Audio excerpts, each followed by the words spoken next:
મુંબઈ વિશે તો અનેક કાવ્યો અનેક કવિઓએ રચ્યા છે. આ એક જુદી જાતની અનુભૂતિનું મુંબઈ વિશેનું કાવ્ય છે. આશા જેમ ક્યારેક પર્પલ સાંજે, આશા જેમ ક્યારેક પર્પલ સાંજે છોકરીઓનું ટોળું પસાર થાય છે.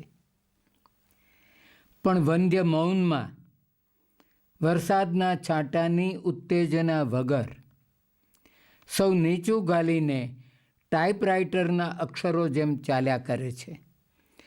સૌ નીચું ગાલીને ટાઈપરાઇટરના અક્ષરો જેમ ચાલ્યા કરે છે. એક આખી સ્ટેરિલાઇઝ ફિલિંગ છે, વંધ્ય અનુભૂતિ છે. ઓફિશિયલ ડ્યુટી પર આવતો હોય એમ ચંદ્ર, ઓફિશિયલ ડ્યુટી પર આવતો હોય એમ ચંદ્ર 15 દિવસની શિફ્ટમાં કામ કરી જાય છે. સમુદ્ર પણ ભરતીને ઓટના ડ્યુટી અવર્સમાં વર્ક ટુ રૂલ પ્રમાણે કામ કરે છે. નાળિયેરીના પાનની મરમર નહીં, સીગલ્સના ક્રે અવાજ નહીં, બસ લોકો સમુદ્ર કિનારે મસ્તરમાં સાઇન કરીને ચાલ્યા જાય છે.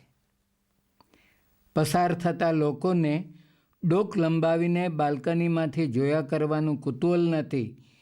પ્રેમ અને વેદના વગર ફૂલોને જોયા કરે છે ફ્લાવર વાઝમાં. પ્રેમ અને વેદના વગર ફૂલોને જોયા કરે છે ફ્લાવર વાઝમાં ને પૂતળાને ગળે હાથ ભેરવ્યા કરે છે રિસેસ ટાઈમમાં. ક્યાંય પંખીના ટ્વિટર બીટર અવાજની કે કવિતાના શબ્દોની શોધ નથી. ક્યાંય પંખીના ટ્વિટર બીટર અવાજની કે કવિતાના શબ્દોની શોધ નથી. પાણી વગર ખાલી પડેલા ફુવારા આંખોના આંસુથી ઉડતા જોયા કરવાની ટેવ પડી ગઈ છે. પરિકથાના પંખીને પેપર વેઇટમાં કોતરીને જોયા કરે છે ઓફિસમાં. હવે પ્રેમ અને વેદના વગરની મુંબઈ, હવે પ્રેમ અને વેદના વગરની મુંબઈ લોખંડના સળિયાની શાર્ક માછલી જેમ તણાઈ આવી છે આ પ્રવાલ દ્વીપ ઉપર.